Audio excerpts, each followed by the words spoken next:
membership of the Parliamentary Service Commission, nominations to the Commission on Revenue Allocation, and positions in the East African Legislative Assembly. Honorable members, indeed, as noted by members in their contributions to the debate herein, the continuity of the business of the House and consideration of the orders of the court under finding Roman 1 of the judgment would be significantly embedded without access to the most current information on any coalitions formed or dissolved by the parties represented in the House today, and any variation in the membership of those coalitions and parties. This information must be juxtaposed against the current membership of the House. Indeed, several members, including Honorable Millie Odhiambo, Honorable Junet Mohamed, Honorable Peter Kaluma, Honorable Mboko Milemba, Honorable David Ocheng, Honorable Sabina Chege, Honorable Mwengi Mutuse, Honorable Major Retired Bashir, and others referred to what they call changed circumstances in the composition of the respective coalitions and parties within the House. Allow me to take you, honorable members, down memory lane, just but for illustration. During the 7th Parliament, where yours truly was a member, there arose a leadership dispute between Ford Asili and Ford Kenya as to which party was the official opposition. Each party had 31 seats, leading to a dramatic and humorous incident where the late Honorable Martin Shikuku, you may recall that the leader of Ford Asili was the Honorable late Kenneth Matiba, who was not having good health at the time. So Martin Shikuku, as the Secretary General of the party, was the de facto leader of the party in the House. They were leading dramatic and humorous incidents where the late Honorable Martin Shikuku and the late Honorable Mzee Jaramogi Oginga Odinga alternatively claimed the seat reserved for the leader of opposition in the House on a first-come, first-occupied basis. The dispute was finally resolved following the defection of Honorable Njuguna Njoroge from Ford Asili, the then member for Makuyu, who defected to KANU.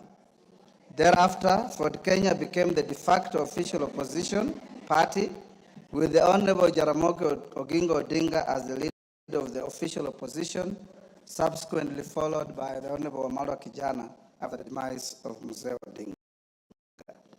The dispute, it would therefore be beyond absurdity for your Speaker to blindly designate the leadership of the House without reference to formal communication of the membership of various coalitions and the relative majorities of the House as at today. The designation must take into account any changes in the various coalitions, vacancies in the membership of the House, and other relevant realities. As it was stated by the Deputy Speaker, in order to establish the existence and status of coalition agreements affecting the affairs of the National Assembly, she instructed the clerk to write to the office of the Registrar of Political Parties on the evening of 7th February 2025, seeking information.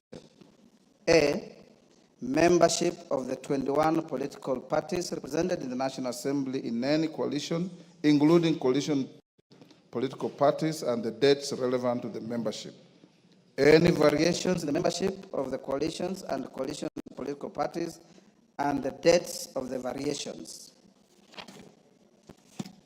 C, certified copies of pre-election and post-election coalition agreements relating to the parties and the status of the agreements. The registrar responded by a letter dated 11th February 2025 that was tabled by the Deputy Speaker yesterday, and the contents of the letter indicate as follows: that a pre-election coalition known as the Azimio la Umoja One Kenya Coalition Party, in brackets Azimio, was registered on 21st April 2022 and comprised 21 parties, namely Jubilee Party, Orange Democratic Movement, Wiper Democratic Movement, Kenya African National Union, National Rainbow Coalition, Muungano Party, Democratic Action Party, Democratic Action Party Kenya, United Party of Independent Alliance, United Progressive Alliance, Kenya Union Party, United Democratic Party, Movement for Democracy and Growth, Kenya Reform Party, Chama cha Uzalendo, Party of Peace and Democracy, National Liberal Party, People's Trust Party, Ubuntu People's Forum, Party of National Unity, Labour Party of Kenya, and the Party of Growth and Prosperity.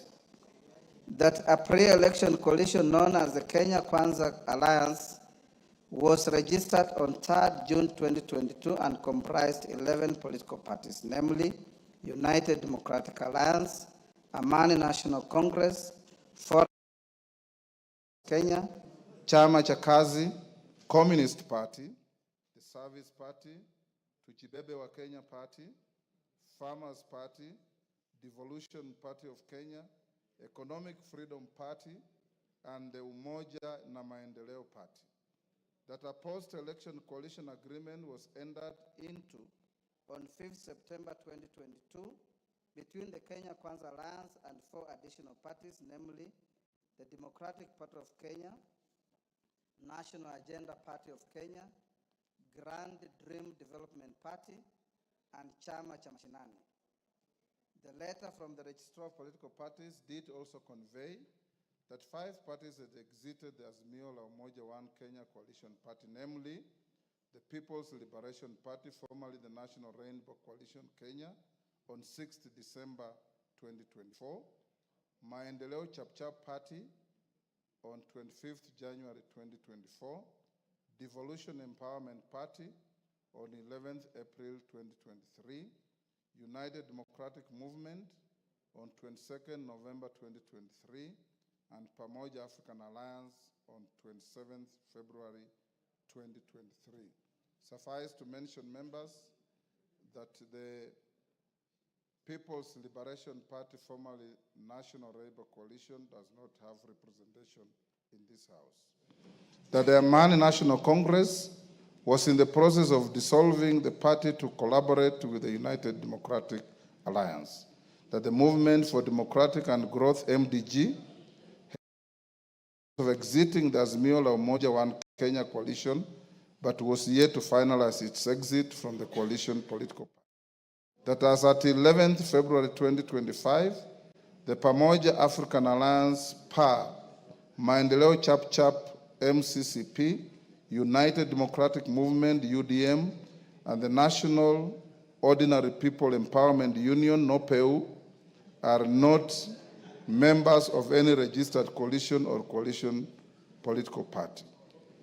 Honorable members, I put emphasis on the information provided by the Registrar of Political Parties that the said 4 political parties are not members of any registered coalition or coalition of political party. It is notable that even if it was to be assumed that the 4 vacancies were to be filled in favor of the parties under which the former members were elected or nominated and their number added to the computation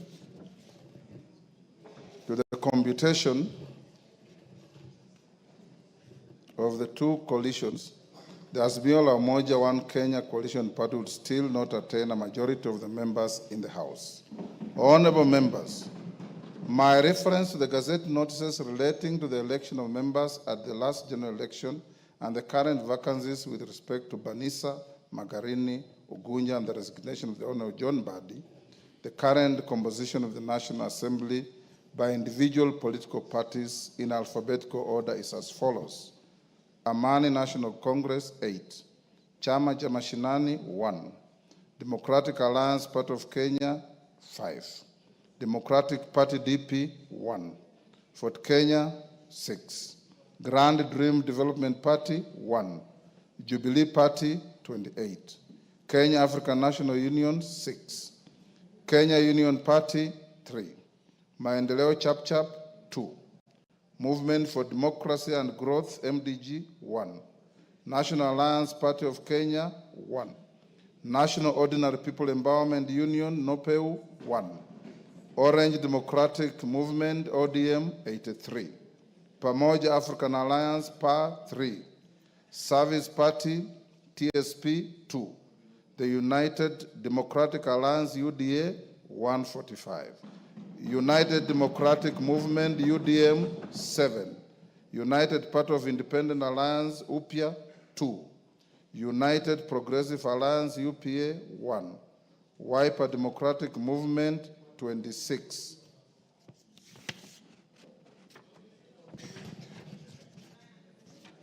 A simple calculation of the cited numbers with reference to the communication and coalition agreements received from the register of political parties indicates the cumulative number of the members of the constituent parties of the Azimio la Umoja One Kenya Coalition Party and the Kenya Kwanza Alliance as follows. Azimio la Umoja One Kenya Coalition Party consists of 154 members, computed by adding the membership of the Orange Democratic Movement, Jubilee Party, Wiper Democratic Movement, Kenya African National Union, the Democratic Alliance Party of Kenya, the Kenya Union Party, the United Party of Independent Alliance, and the Movement for Democratic Growth. The Kenya Kwanza Alliance consists of 165 members, computed by adding the membership of the United Democratic Alliance, the Amani National Congress, Ford Kenya, the Service Party, the National Agenda Party of Kenya, the Grand Dream Development Party, the Democratic Party, and the Chama cha Mashinani. Honorable members, it's notable that the numbers relating to the Azimio la Umoja One Kenya Coalition Party are tinged by a slight element of doubt with respect to membership of the Movement for Democratic and Growth, MDG. You will recall the expressed sentiments made by the sole member and party leader of the MDG yesterday in the House, dissociating both himself and the party from the Azimio la Umoja One Kenya Coalition Party. However, I decline to engage in this controversy. Arising from the foregoing, the Kenya Kwanza Coalition is the majority party, and the Azimio la Umoja One Kenya Coalition Party is the minority party in the House. I have not received order. I still have a little more to go. I have not received any further communication from the Kenya Kwanza Coalition replacing the member for Kikuyu, the member for Kilifi, the member for South Mugirango, and the member for Marsabit County as their preferred leadership in the House. Similarly, I have not received any communication from the Azimio la Umoja One Kenya Coalition Party replacing the member for Suna East, the member for Kadiani, the member for Suba North, and the member for Embakasi West as their preferred leadership in the House. Consequently, the leadership of the House remains unchanged. Permit me at this stage, honorable members, to address the fate of 14 members who, as per the letter from the Register of Political Parties, belong to parties other than parliamentary parties that are not affiliated with the two identified coalitions in the House. I wish to reiterate that the 14 members and all independent members shall be treated equally in nomination to the committees of the House and access to any other attendant entitlements. The Speaker shall, under Standing Order 174-2B, decline to approve any list of members nominated to serve in committees that does not take into account interests of all members, including the 14. Honorable members, under Standing Order 172, the Committee on Selection is responsible for nominating members to serve in all committees, including the remaining 17 sessional committees that I listed yesterday in the communication on resumption of sittings for the 4th session and the lapse and reintroduction of business. I urge the committee to prioritize the constitution of the Budget and Appropriations Committee in light of the communication that I gave you earlier on the budget policy statement. In summary, therefore, honorable members, I guide as follows. The Kenya Kwanza Coalition is the majority party in the House. Azimio la Umoja One Kenya Coalition Party is the minority party in the House. To the extent that I have not received any communication of the Azimio la Umoja One Kenya Coalition Party or the Kenya Kwanza Coalition replacing their leadership in the House, the leadership existing as at the end of the last session remains the leadership of this House. I thank you.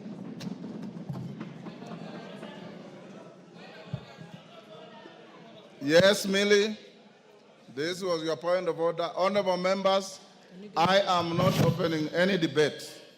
I'm giving Honorable Millie because she was the owner of the point of order. After she finishes, we go to the next order. Rosarit Martin. Thank you, Mr. Speaker. Mr. Speaker, actually in compliance with Standing Order number 87-2, Mr. Speaker, in compliance with Standing Order number 87-2,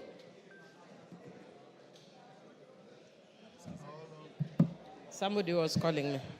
Yes, I just wanted to indicate that in compliance with Standing Order number 87-2, I am actually not going to raise any issues regarding... May I have my standing orders? Go on now. Thank you. Yes, go on. Yeah, thank you, Mr. Speaker. Mr. Speaker, I just wanted to say that in compliance with Standing Order number 87-2, I will not raise any issues regarding the communication that you have just given. I'm a very law-abiding citizen and cognizant of our standing orders. And further, Mr. Speaker, I also just wish to indicate that as Azimio, and much more so, those of us who are very keen on ensuring that Baba clinches the AU position, we want to be sure that we follow the rule of law and that we support a broad government which is not based. And we are encouraging the government to be both broad and based. It is broad but not based. For those who have not learned literature, understand what I'm saying. This government is broad, but it is not based. So don't call us to be in a broad-based government. It has to be broad-based government. And Mr. Speaker, I also just want to say that as Azimio, we follow. No, I'm not going to congratulate you. Mr. Speaker, this one is talking towards me, but I ignore him. Ignore him, you are senior. He should listen to me. I'm ignoring him. Osoro. As Azimio. Honorable Osoro. But Mr. Speaker. Millie Odhiambo is your learned senior. Yes. Listen to her. But Mr. Speaker, don't even worry, I can handle him. I'm capable in all manner to handle him. Mr. Speaker, as adherents, as Azimio, we are adherents to the rule of law. And Mr. Speaker, as those who adhere to the rule of law, I want to indicate just that the way you say as lawyers, yeah, that we speak as lawyers. Yes. I want to indicate that as Azimio, we very respectfully disagree. I will not go to the substance. But we very respectfully disagree with your communication.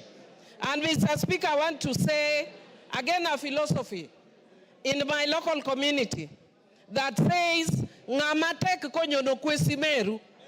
When a strong man steps on your mother's pipe, you tell your mother to remove her pipe. That philosophy acted when my mother, in the generation of my mother.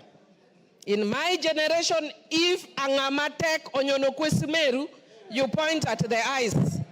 You point at the eyes of Ngamatek, respectfully. So, Mr. Speaker, I want to say that today, you are Ngamatek. Ngamatek is the strong man. You are stepping on my mother's toe. But I will respectfully tell you, Mr. Speaker, that I don't agree with you as a strong man, that you are stepping on my mother's toe. And as Azimio, we are going to take further action until you stop stepping on my mother's pipe. And I respectfully, Mr. Speaker, note your communication. Thank you, Honorable Millie Odhiambo. Order. I'm not opening any debate. Honorable Millie Odhiambo, that is how the law works. It is not necessarily popular. It's not necessarily likable. It is just the law. Shakespeare said it's an ass It is the law. So when you obey the law, sometimes you may step on somebody. Sometimes you may not. But the law remains the law, and in the law we trust, in our constitution we trust. Finally, I want to join all of you in wishing our patriarch, our leader, Raila Amolo Odinga, success in the election as the chair of the African Union Commission, where the first vote to be cast will be that of President William Samoei Ruto of Kenya. I have also, Honorable Millie Odhiambo, directed the majority leader and his counterpart after this ruling that in constituting committees, they should go beyond broad and base.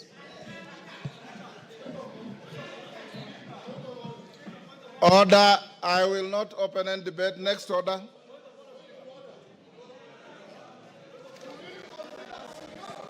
Order, Wanjala. Order, Wanjala. Next order. No. Order number 8. Next order. Order number 8, motion, appointment of members to the House Business Committee. Majority Leader.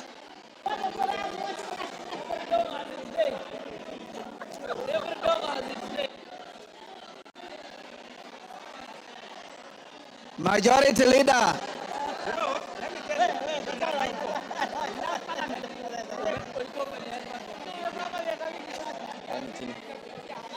Thank you, Honorable Speaker.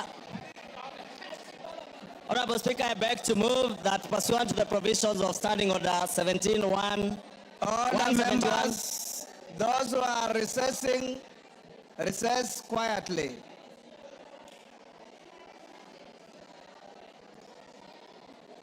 Thank you, Honorable Speaker. I beg to move that pursuant to the provision of Standing Order 171, 1F, this House approves the appointment of the following members to the House Business Committee in addition to those specified under paragraph A, B, C, D, and E. 1, the Honorable Omboko Milemba, CBS MP. 2, the Honorable Robert Mbui, CBS MP. 3, the Honorable Faith Wairimo Gitao, MP. 4, the Honorable Samuel K. Chepkonga, CBS MP. 5, the Honorable Adan Welia Kainan, CBS MP. 6, the Honorable Tom Joseph Francis Kajuang, MP. 7, the Honorable Sarah Paulata Korere, MP. 8, the Honorable Joshua.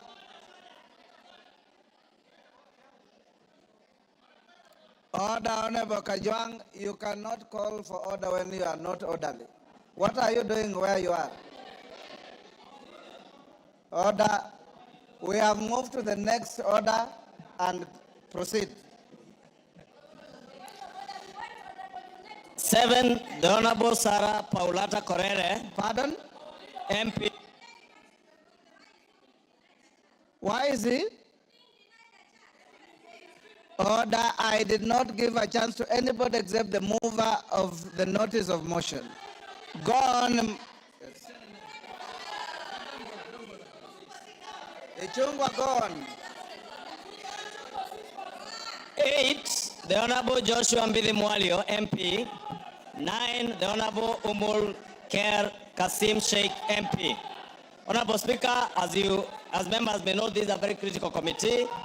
And Honorable Speaker, the other members of the committee sit in that committee by virtue of their offices.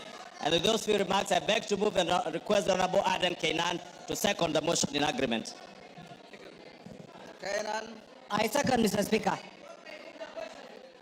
Order, honorable members. Order. Take your seats. Order.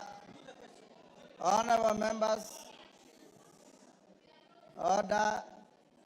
Honorable Millie's point of order was not a party point of order. It was a point of order by the distinguished member for Suba North.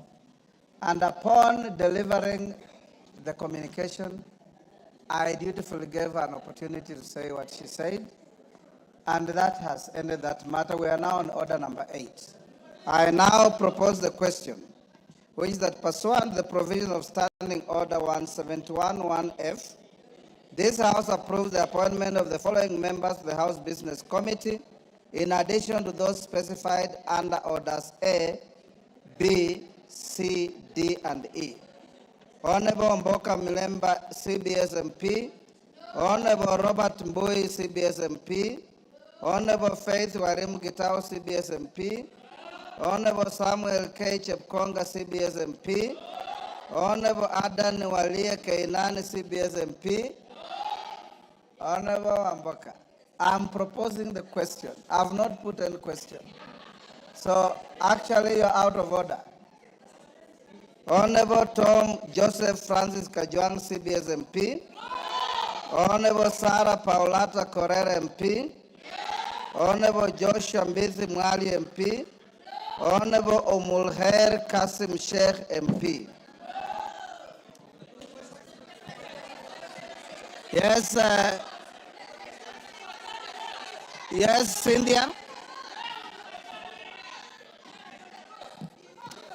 Thank you, Honorable Speaker, for giving me an opportunity to make a comment in regards to the House Business Committee that has been constituted. Honorable Speaker, I note that these are members that were sitting in the same committee last time, and they did a beautiful job, Honorable Speaker, and I want to support their nomination back to the House Business Committee. Honorable Speaker, it must be noted that the House Business Committee is the engine of this House, and we appreciate their acceptance to actually run the business of this House, Honorable Speaker.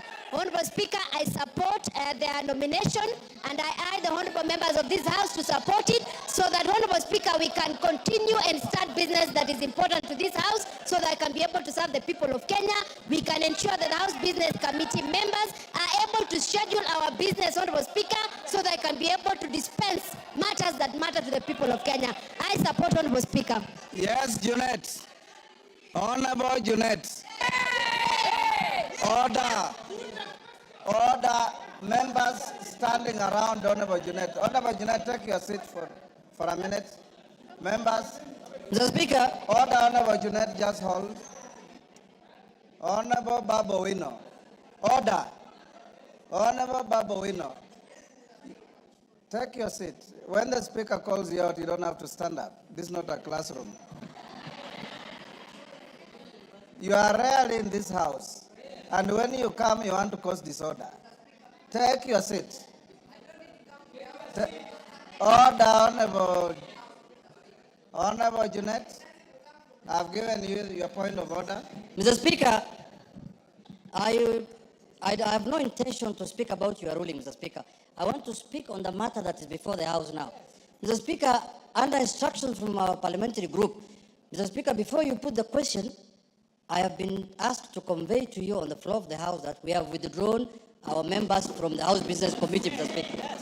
So it will be a nullity for the House to pass the membership from our side, Mr. Speaker. Now you can consider me as majority or minority, whichever way you can take. Yeah. Honorable Junet, a question has already been proposed. Yes. Honorable Ichungwa, Honorable Ichungwa, I call upon you to reply. Thank you, Honorable Speaker. Honorable Speaker, in reply, let me say the House Business Committee is properly and duly constituted. And with or without the participation of the 4 members of the Azimio coalition, the House Business Committee would sit. And Honorable Speaker, being the chair of the House Business Committee, you will be advising the House Business Committee on when to have our first sitting, hopefully after the adjournment of this House this afternoon, so that we may be able to schedule business that concerns Kenyans. Because, Honorable Speaker, what we have engaged in from yesterday does not concern the people of Kenya who have sent us to represent us in this House. What we have been engaged in, Honorable Speaker, from yesterday up to the drama that you witness now is a drama touching on leadership positions by leaders and leadership positions in the House. But what is more important to all of us, Honorable Speaker, is the leadership positions that have been given to us by the people of our constituencies as their representatives in the House. And that is what we should put ahead of every other consideration. Honorable Speaker, I said it yesterday. The perks of the leader of majority are similar to the perks of the leader of minority. These seats are nothing personal to anybody. Honorable Speaker, even the chairs of committees, Honorable Speaker, the small sitting allowance they get as chairs of committees do not even commensurate with the amount of work that chairs and vice chairs of committees have to put in and the amount of sacrifice that they make, Honorable Speaker. And therefore, I really want to implore on all our members, including my brothers and sisters from the Azimio coalition, to put the people that they represent ahead of their own interests as leaders and conduct the business of the House in addressing the pertinent issues that are concerning the people of Kenya today, Honorable Speaker. As you indicated, Honorable Speaker, we have business to have all the 18 committees whose term have come to an end reconstituted, Honorable Speaker, some of which have a huge implication on the lives of our people. You have seen students in both our primary and secondary schools are waiting for school capitation. The cabinet yesterday did approve the supplementary appropriations bill, and this is the money that Kenyans are waiting for. Money to go to our children, not just for bursaries, but even for school capitation, to enable government to also hire the additional 20,000 teachers that are going to help in our schools, Honorable Speaker. And those are the things, Honorable Speaker, that I say should be concerning us now. And I really want to urge that you do convene the House Business Committee, hopefully immediately after this vote, Honorable Speaker, for us to be able to schedule business and reconstitute those committees that will help us to pass the budget policy statement for this year and the supplementary appropriations bill that will be coming to this House in the next few days. Thank you, Honorable Speaker, and I beg to reply. Honorable members, before I put the question, it is important that we put certain matters in proper perspective. Standing Order 58 reads as follows. After the question has been proposed on a motion, the motion shall be deemed to be in the possession of the House, and such motion shall not be withdrawn without the leave of the House. That's number one. Number two, I received communication from Honorable Kimani Ichung'wah, Honorable Junet Mohammed, and I want to put it on record so that it is clear to all Kenyans. Honorable Kimani Ichung'wah wrote to the Clerk of Parliament, Samuel Njoroge, on 6th of February as follows, and this is after I had spoken personally to both Honorable Ichung'wah and Honorable Junet, asking them to propose names to the House Business Committee. Honorable Ichung'wah wrote, Dear Sir, reference nomination of Kenya Kwanza Alliance members to the House Business Committee. Further to your letter referenced NA L&P HBC/2025/CORR in bracket 001 dated 3rd February 2025, I hereby submit the following names of members of the Kenya Kwanza Coalition for appointment to the House Business Committee, in addition to those specified under Standing Order 171, 1B and D. The Honorable Samuel Chepkonga, CBS MP, was in Gishu County, Male. The Honorable Omboko Milemba, CBS MP, Vihiga County, Male. The Honorable Faith Wairimu Gitao, CBS MP, Nyandarua County, Female. The Honorable Joshua Mbithi Mwalio, MP, Machakos County, Male. The Honorable Umulkhair Kasim Sheikh, MP, Mandera, Female.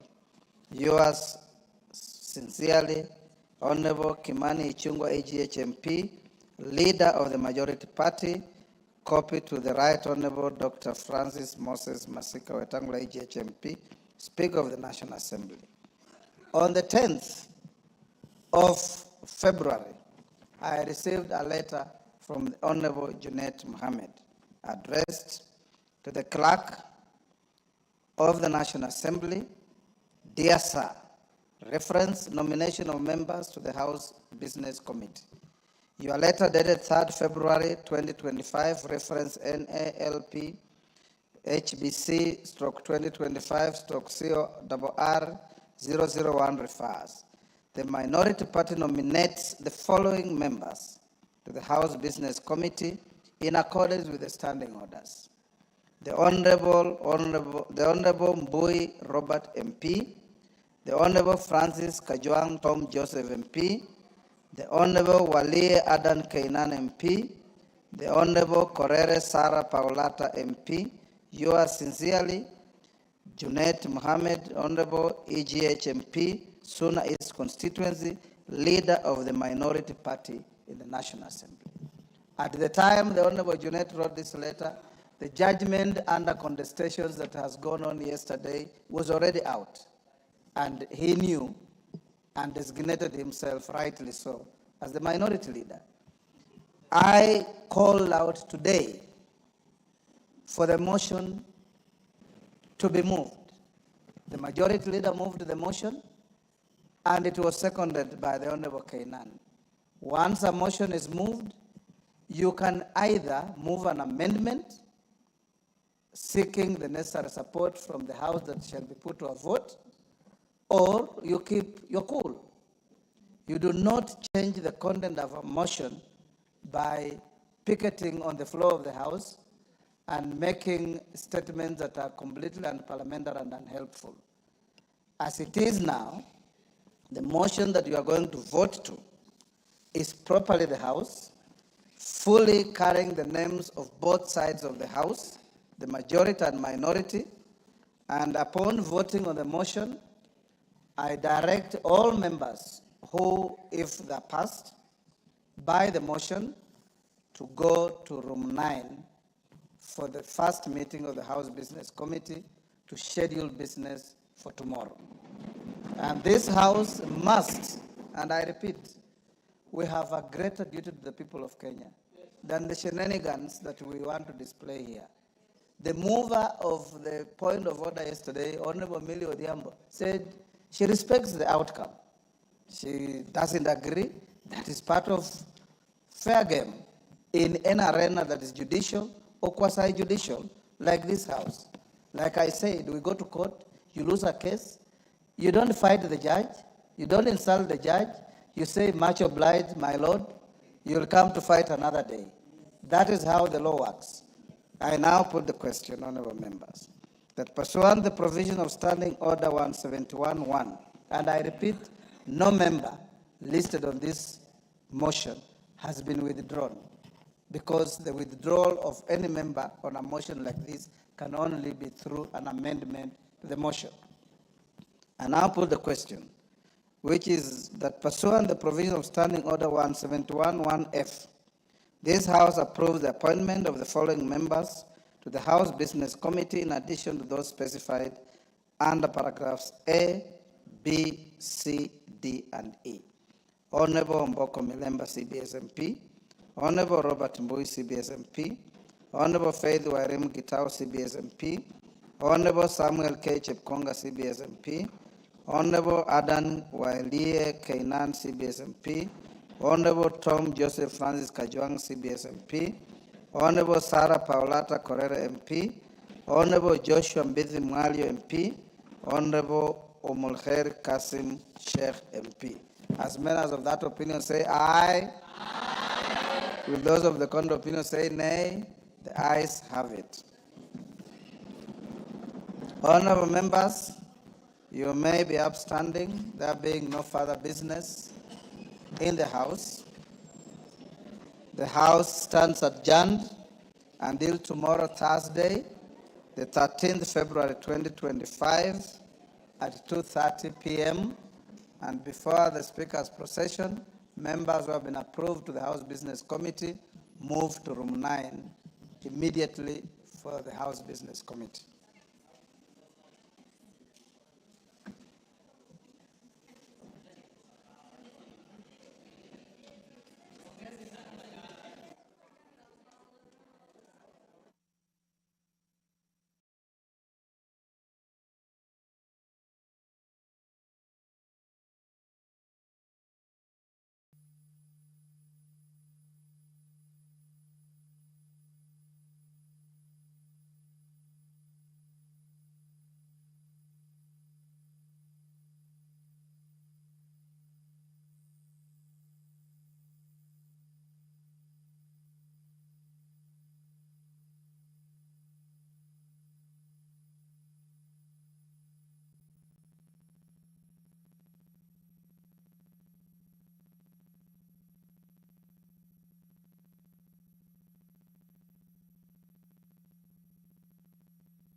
first game's a Laker. The first of many to come for Luka Doncic as a Laker. Doncic fires down court to James in stride. This pairing is so unique in so many ways. 14 points, 5 rebounds, 4 assists. Luka Doncic's debut is complete. Hey, good day. What's going on, everybody? Welcome into First Take. And I mean, is this a change or what? We got the Hall of Famer Shannon Sharp solo in studio taking over. They wouldn't let me have my moment. You see how LeBron let Luka have his moment? Why couldn't I sit on the other side where someone else would normally sit when they're here? Yeah, he wouldn't let me have my moment. They didn't want to upgrade the chair like that, Shannon. You have enough of your moments, man. You have enough. By the way, I could rub it in, but I'm in no position to do so. I'm out here in L.A., and I got news for you. It's just as cold here as it is there. Really? No, it's not. No, it ain't. Is it, Stephen? It feels that way. It feels that way. It is not warm here. It is not warm. Okay. Brian Windhorst, top of the morning to you, sir. Great to have you with us. Good morning. Gentlemen, let's dive right in. A little over a week ago, the trade that shocked the sports world, Luka Doncic made his Lakers debut.